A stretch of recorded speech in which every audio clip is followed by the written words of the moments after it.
आज का video percentage topic से रिलेटेड है। सबसे पहले परसेंटेज क्या होता है ये हम लोगों को जानना है। परसेंटेज जो होता है वो दो वर्ड से मिलकर बना होता है। पहला पर और सेंट। पर का मतलब ईच और सेंट का मतलब 100। क्लियर? तो परसेंटेज बहुत ही बड़ा टॉपिक है। अगर उसको देखा जाए तो बहुत ही उसमें बेनिफिट्स बहुत सारे हैं। अगर आपके पास a lot of observations and data are there, अगर आपके पास बहुत सारा डेटा और ऑब्जर्वेशंस रहता है, उसको आपको अगर प्रेजेंट करना है कि दिस डेटा आज मतलब कितनी एक्यूरेसी है, उसको आप बहुत आसानी से परसेंटेज के फॉर्म में प्रेजेंट कर सकते हैं। ठीक है, चलिए आइए मैं आप लोगों को फिर से रिपीट कर देता हूं कि जो भी क्वेश्चंस आज हम लोग करेंगे वो क्वेश्चंस आपको क्वेश्चन के जो लिंक जो है वो आपको डिस्क्रिप्शन बॉक्स में मिल जाएगा। कुछ इजी क्वेश्चंस करते हैं और उसके बाद कुछ कॉम्प्लिकेटेड क्वेश्चंस करते हैं और उसके बाद फिर as per examination point of view. अब फर्स्ट क्वेश्चन जो है आपके पास बहुत ही इजी है। 10% ऑफ ₹1 and 25 पैसे। क्लियर? 10% of ₹1 and 25 पैसे। या तो आपको ध्यान में रखना होगा कि both the items are converted in the same form, that is 1 जो है वो रुपी के फॉर्म में है और 25 जो है वो पैसे के फॉर्म में है। या तो पूरे को पैसे के फॉर्म में कन्वर्ट कर लीजिए या पूरे को रुपीस के फॉर्म में कन्वर्ट कर लीजिए। मैं दोनों तरीके से बताता हूं। First of all the amount of ₹1 it will be converted into पैसे। सबको मालूम है 1 रुपए में कितने पैसे होंगे? 100 पैसे होंगे। That means the meaning of this 100 पैसे plus 25 पैसे are equals to total 125 पैसे। अब आपको इसका 10% कैलकुलेट करना है। 125 into 10 divided by 100। Very simple. चलिए इसको कैलकुलेटर से हम लोग सॉल्व कर लेते हैं। 125 into 10 divided by 100। Now this is 12.5। Clear? आइए नेक्स्ट क्वेश्चन के बारे में हम लोग देखते हैं। 30% of 1 hour and 15 minutes। 30% of 1 hour and 15 minutes। Clear? अच्छा, मैं आप लोगों को ये बता रहा था कि अगर क्या आप इसको रुपीस में चेंज करते, अगर इसको ऑल आर दैट मींस 25 पैसे are converted into rupee, that means the whole 1 and 0.25। Clear? Therefore 1.25 into 10 by 100। Clear? Because to find out 10% of this amount, तो 1.25 का कैलकुलेट कर लीजिए। 1.25 at the rate of 10% से 0.125। ये इन फॉर्म ऑफ रुपीज हुआ और ये जो था ये क्या था? इन फॉर्म ऑफ पैसे। Clear? Same as it is for second question. 1 hour 15 minutes। या तो आप आवर को मिनट्स में चेंज कर लीजिए या मिनट्स को 15 में चेंज कर लेते हैं। ठीक है, तो हम लोग आवर को मिनट में चेंज करते हैं। आप लोगों को मालूम है within 1 hour are equals to 60 minutes. Clear? Therefore 60 minutes plus 15 minutes are equals to 75। Okay, to find out 30% of 75। Clear?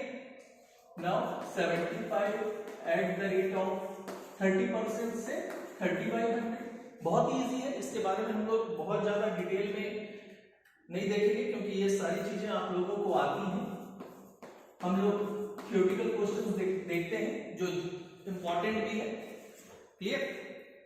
चलिए नेक्स्ट क्वेश्चन है। If 25% of population of A city is 200, if 25% of population of a city is 200, find the total population। Clear? आपके पास data क्या क्या है वो आप लोगों को लिखना है। आपके पास डेटा दिया है 25% of population are equals to 200 to find out the total population of a city. Clear? हमारे पास जब कोई डेटा दे रहता है तो हम लोग सोचते हैं कि किस तरीके से हमको बनाना है, तो आपको ध्यान में रखना होगा या तो उसको 100 एज्यूम करके बनाते हैं, या तो सिंपल मैंने जो ऑलवेज बताया है कि आप x एज्यूम कर लीजिए। Clear? Now let the total population of city be x। Clear? ये जो है 25% ये किसका? टोटल पॉपुलेशन का of a city. Therefore total population at the rate of 25% are equals to 200 according to question. Clear? Now the total population is x. Now x into 25 by 100 are equals to 200. Now x are equals to 200 into 100 divided by 25. 25 goes up, this is 800. That is the total population of city is 800. Clear? चलिए आइए next sum करते हैं। Now the next sum, when 40% of a number added to 42. Clear? When 40% of a number, मतलब particular किसी एक number का जो 40% है।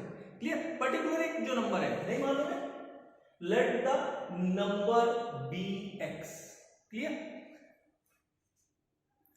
इज एडेड 42, उसमें आपको 42 इंक्लूड करना है। The result is number itself, और उसका जो रिजल्ट आएगा वो क्या होगा? वो स्वयं वो नंबर होगा। क्लियर? अकॉर्डिंग टू क्वेश्चन आप एज्यूम कर लीजिए, let the number be x. Therefore as per the question और अकॉर्डिंग टू क्वेश्चन नंबर में आपको क्या करना है? नंबर का 40%, नंबर का 40% मतलब क्या हो जाएगा? 40% ऑफ नंबर से x इंटू 40 बाई 100। क्लियर? आपको क्या ऐड करना है? 42 ऐड करना है, and now the result itself से नंबर, जो नंबर आपने एज्यूम किया। बस अब इस इक्वेशन को आपको सॉल्व करना है, रिजल्ट आपका आ जाएगा 40x upon 100 plus 42 are equals to x। इसको ट्रांसफर कर दीजिए opposite side, x minus 40x upon 100 are equals to 42। ये सब सॉल्व करेंगे, सबको आता है 60x upon 100 are equals to 42। Now x are equals to 42 into 100 divided by 60। Clear? Now 4200 divided by 60, now the result is 70। अब आप check भी कर सकते हैं, ऐसा नहीं है कि सारे क्वेश्चन को आप चेक नहीं कर सकते हैं। रिजल्ट आप चेक कर लीजिए, ये 70 है, यहाँ 70 पुट कर दीजिए, 70 का 40% कैलकुलेट कर लीजिए, 70 एट द रेट ऑफ 40% से 28 plus 42 are equals to 70। Now the result is also 70। Clear? चलिए आइए नेक्स्ट सम करते हैं हम लोग। Now the next sum, the consumption of milk was 120, it was increased to 150। पहले आपको मिल्क का कंजम्पशन कितना था? 120 रुपीज का था। अब प्रेजेंटली क्या हो जाता है? वो बढ़ के 150 रुपए हो जाता है। What is the percentage increase in consumption? ठीक है, तो सबसे पहले आप लोगों को देखना होगा कि आपका पहले का जो कंजम्पशन था वो कितना था। Consumption of milk are equals to rupees 120। ठीक है? प्रेजेंट कंजम्पशन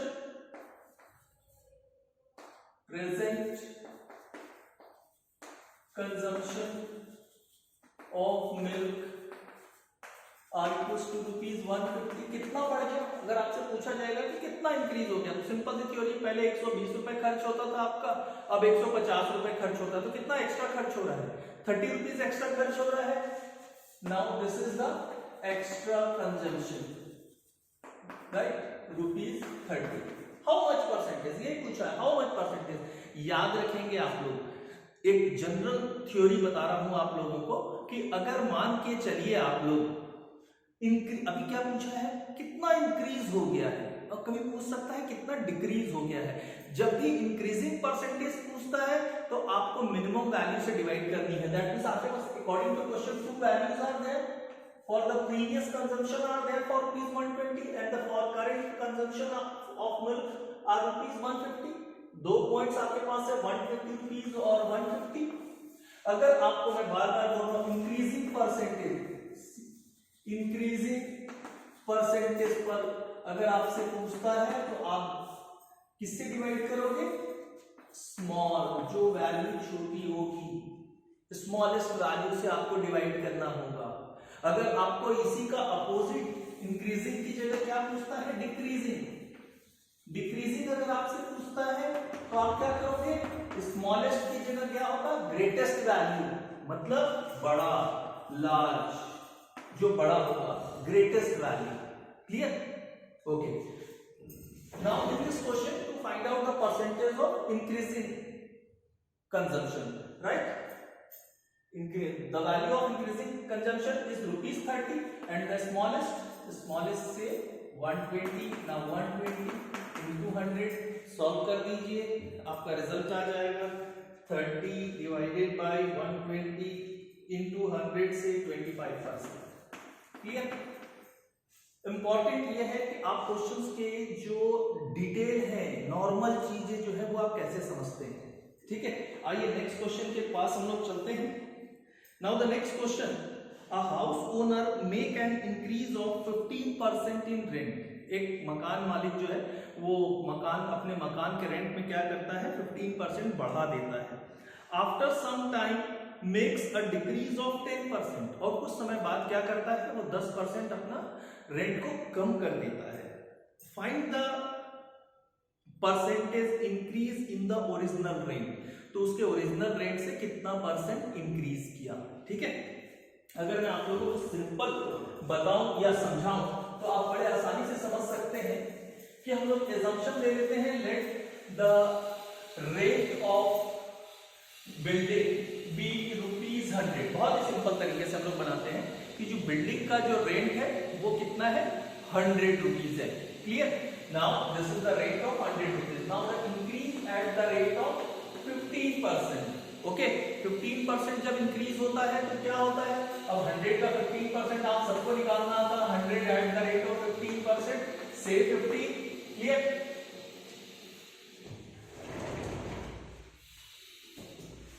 अब आप लोगों को देखना है कि अब ये 15 आ गया। Now the new rate of the house is 150। Clear? अब नेक्स्ट स्टेप में चलते हैं कि after some time the rate will be decreased by 10%। जो न्यू रेट है वो कितना डिक्रीज हो जाता है, 10% डिक्रीज हो जाता है। now the 10% will be decreased on ₹150। ये आप लोगों को ध्यान में रखना है। ठीक है, कि जो रेंट डिक्रीज हो रहा है eight the rate of 10% on ₹150, मतलब जो बढ़ा हुआ रेंट है उसके ऊपर, तो आपको क्या करना होगा, 115 एट द रेट ऑफ 10% आप निकालेंगे, ये आ जाएगा 11.5। आफ्टर रिडक्शन रेट क्या हो जाएगा, आपको क्या करना होगा, 115 से इसको क्या करना होगा, सब्सट्रैक्ट करना होगा, तो 115 minus 11.5। Now the result is becomes 103.5। अब आप बताइए, आपसे पूछ रहा है क्वेश्चन में कि कितना रेंट इंक्रीज हुआ। बहुत ही सिंपल है, आपने डिसाइड क्या किया था, स्टार्टिंग में ₹100 था और लास्ट पोजीशन में आपके पास कितना आता है, 103.5। that means how much amount will be increased, 3.50। this is the difference amount between the present rent of the house, जो अभी प्रेजेंट है, और जो प्रीवियस रेंट आपने डिसाइड किया था 100। नाउ 3.50। क्लियर? अब मैंने आप लोगों से पूछा क्वेश्चन में क्या बताया, increasing percentage of rent. Clear? तो मैंने इंक्रीज वाले में क्या बोला है कि कितना इंक्रीज हुआ वो आपको देखना है और कंपैरिजन करना है ये दो पॉइंट्स में, जो मिनिमम होगा उससे आपको क्या करना होगा, डिवाइड करना होगा। नाउ द परसेंटेज इंक्रीज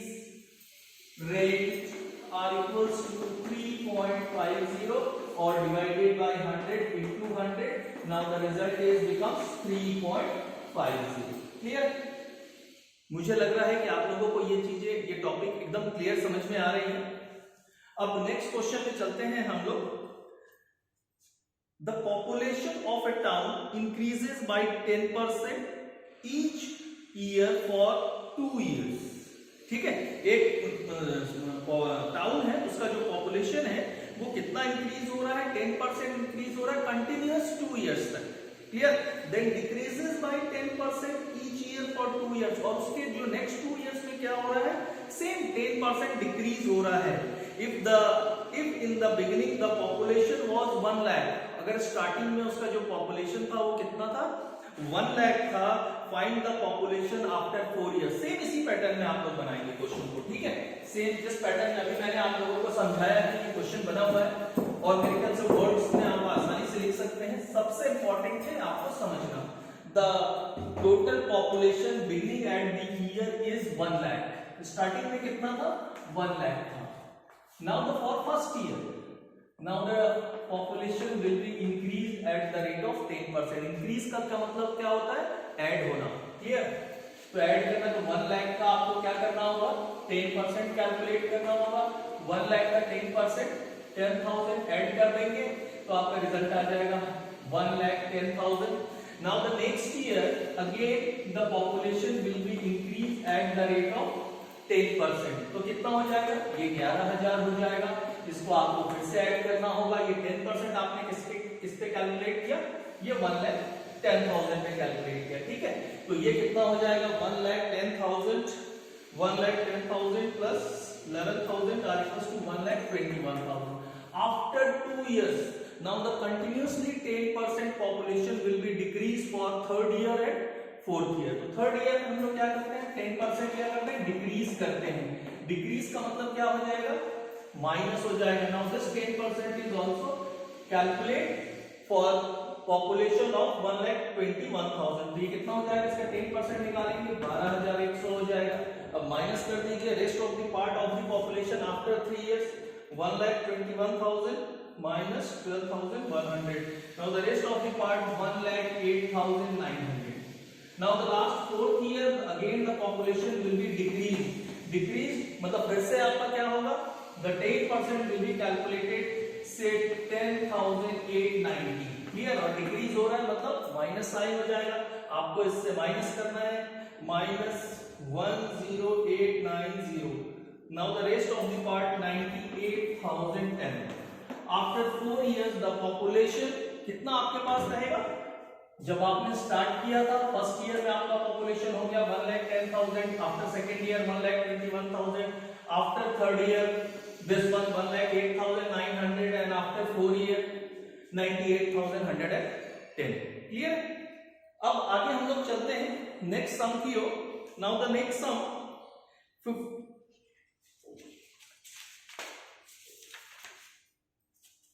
चलिए आइए नेक्स्ट क्वेश्चन देखते हैं हम लोग।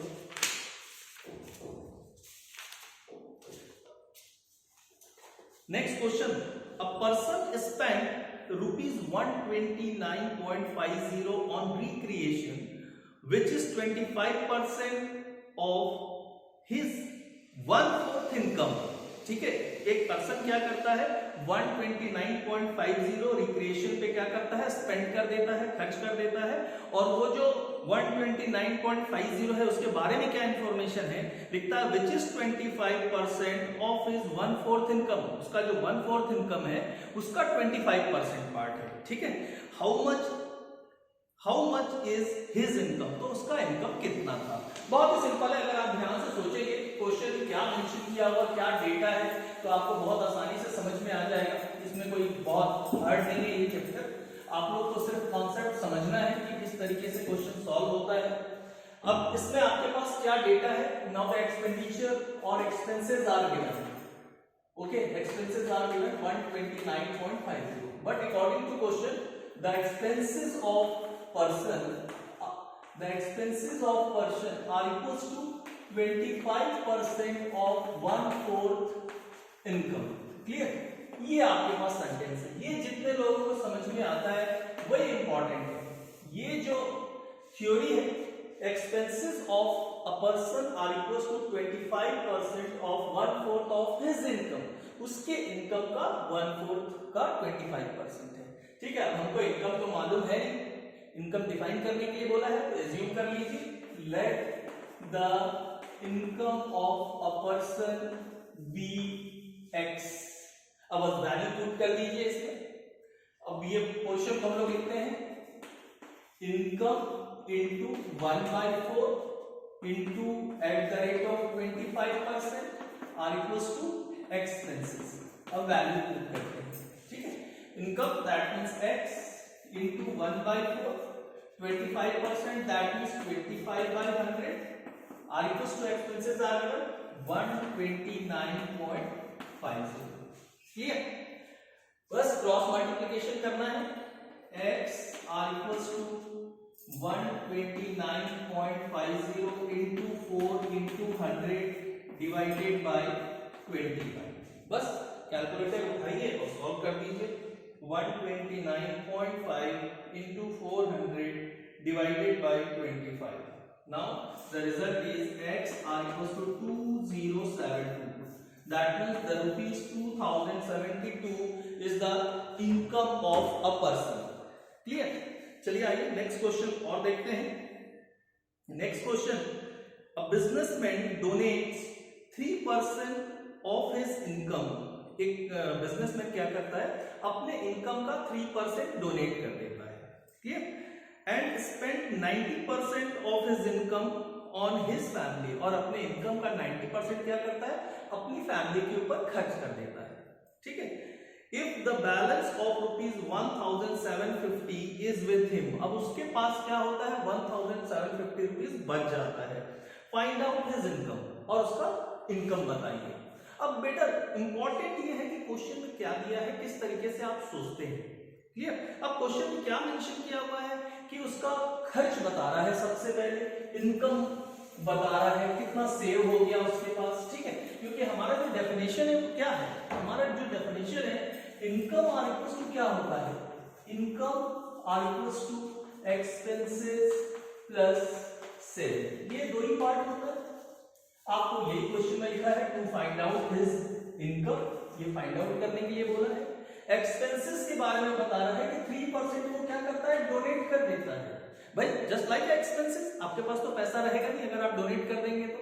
And the 90% of his income are spent on his family members, और 90% क्या करता है, वो आपको अपनी फैमिली मेंबर्स पे खर्च कर देता है। दैट मींस टोटल कितना हो गया, 93% को खर्च कर दिया। अब साथ में प्लस सेविंग 1750, और now are equals to income. ये क्वेश्चन है आपके पास। ठीक, अब सिंपल सी थ्योरी है कि आपको, आप लोगों को भी मालूम है, चाहे वो एक्सपेंडिचर या एक्सपेंसेस हो या सेविंग हो, both are the depends upon income. दोनों किसके ऊपर डिपेंड करते हैं, इनकम के ऊपर डिपेंड करते हैं। और आपको इनकम मालूम नहीं है तो आप एजम्पशन ले लीजिए, let the income of a businessman be ₹X। एक बिजनेसमैन का इनकम कितना है, X रुपीज है। ठीक है, वैल्यू पुट कर दीजिए, इनकम कितना हो गया, X हो गया। ठीक, आर इक्वल्स टू खर्च कितना हो गया, 93%, मगर किसका, शुरू में ही आपको क्वेश्चन में रीड किया आपने ना, total 93% expenses on his total income. Now the total income से called X, therefore X into 93/100 plus sign लगा दीजिए, सेविंग 1750। आप क्वेश्चन को रीड कीजिए, बहुत ही सिंपल होता है। आप क्वेश्चन को रीड कीजिए, उसके कॉन्सेप्ट में जाइए, अपने आप क्वेश्चन सॉल्व होगा। Right, now x are equals to 93x upon 100 plus 1750, इसको ट्रांसफर कर दीजिए opposite side, x minus 93x upon 100 are equals to 1750. Now this is 7x upon 100 are equals to 1750. Now x are equals to 1750 into 100 divided by 7. Clear? Now 1750 into 100 divided by 7. Now the result is 25,000. What do you mean by 25,000? 25,000 is the total income of a businessman. Clear? तो next question देखते हैं हम लोग, उसके बाद इस video को and करेंगे हम लोग. Now the next question, a fruit vendor had some mangoes with him. एक फ्रूट वेंडर के पास क्या है? सॉरी, वेंडर के पास कुछ मैंगोज है. He threw away 10% mangoes which were spoiled. कुछ मैंगोज क्या हो जाता है? खराब हो जाता है, और वो 10% क्या कर देता है? फेंक देता है. And sold 75% of remaining. देखिए अब क्वेश्चन को आपको ध्यान से पढ़ना है कि 10% उसने क्या किया? फेंक दिया, और 75% को बेच दिया. जो इतना पढ़ेगा उससे मान के चलिए आपसे क्वेश्चन गलत हो गया, मगर आपको ध्यान से पढ़ना है. And 75% mangoes are sold. ठीक है, उसके बाद ऑफ द रिमेनिंग, जो बचा हुआ था 10% फेंकने के बाद जो बच गया था, उसका उसने क्या किया? क्लियर? 75% सोल्ड कर दिया. Still 90 mangoes remain with him. अब उसके पास 90 मैंगोज बचा हुआ है. ठीक है, find the total number of mangoes he had with him. तो उसके पास कितना मैंगोज था? चलिए, जितने क्वेश्चंस मैंने अभी बताए हैं, मैक्सिमम क्वेश्चंस आपको एक्स एज्यूम करके बताया है. अब आप बोलेंगे कि सर सारे क्वेश्चंस एक्स एज्यूम करके बता रहे हैं, 100 से नहीं बता रहे हैं.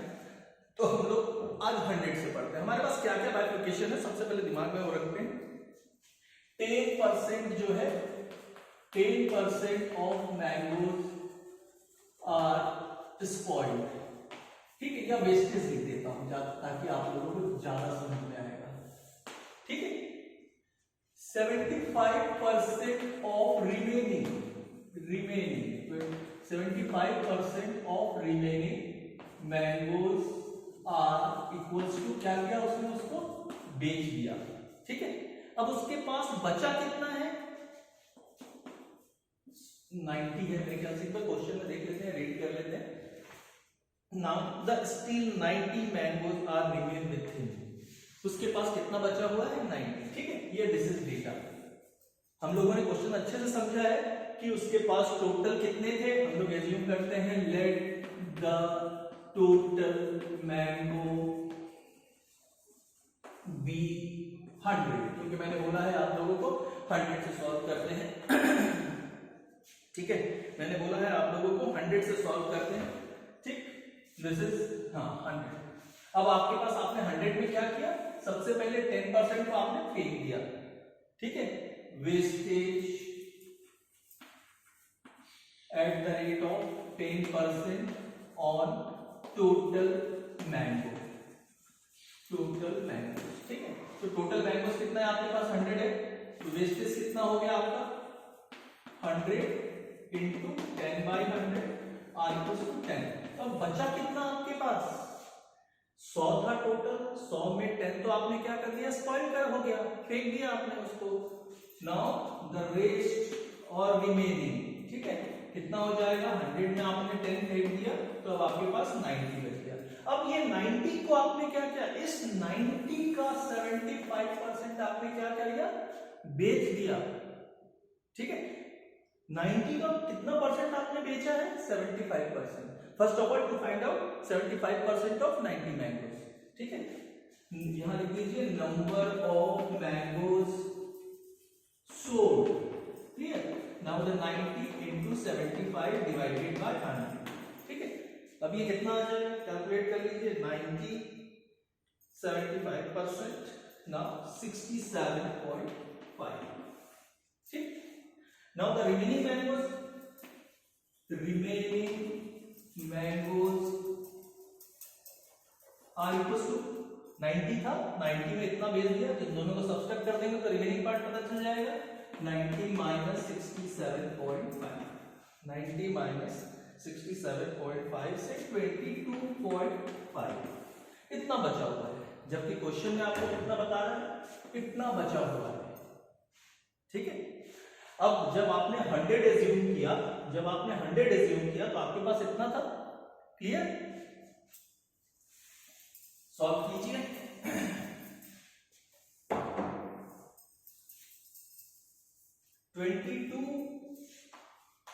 0.5 मैंगोज remain out of 100। ठीक है, इतना बच जाता है किसमें 100। Therefore 1 के लिए क्या होगा 100 डिवाइडेड बाई 22.5। आपके पास अकॉर्डिंग टू क्वेश्चन कितना बचा हुआ है 90 मैंगोज बचा हुआ है। Therefore 90 are equals to 100 into 90 divided by 22.5। Clear? Now 9000 divided by 22.5। Now the 400। इसका मतलब है कि उस पर्सन के पास, वो ट्रेडर के पास या फ्रूट वेंडर के पास कितने मैंगोज होंगे 400 मैंगोज होंगे। क्लियर? आज का वीडियो हम लोग यहीं एंड करेंगे और मैं आप लोगों से फिर से रिक्वेस्ट करूंगा कि अगर आप लोगों का कोई डाउट होता है तो आप लोग जरूर कमेंट बॉक्स में आप कमेंट करें। क्लियर? और आप चैनल को जरूर सब्सक्राइब करें। Okay, thank you very much for watching today video. Thank you very much.